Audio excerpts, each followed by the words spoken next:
Әке шешеңнің саған жасап берген мына ұзату той ұнады ма? Ұнамаса кетті басына бастаймыз. Пайғамбарымыз Мұхаммед Мұстафа саллаллаху алейхи ва саллям бұлай дейді.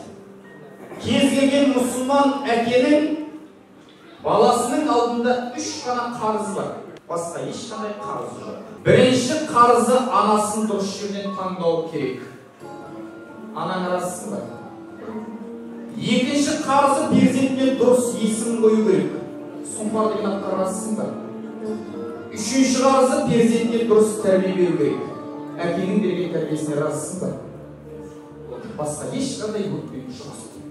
Алмас Алматов деген қазақтың жырын жырлап жүрген, насихаттап жүрген азаматы қазақ әкенің тағы перзенттің алдында 2 қарызы бар деді. Ұлы үйленсе шамасы келгенше тойын жасап елге некесін жариялау керек, қызы ұзатылса жасауын беру керек деді. Осы перзенттің алдында 5 қарыздан толық тұрған 4-еуіне толық досы тағы соқпайшы.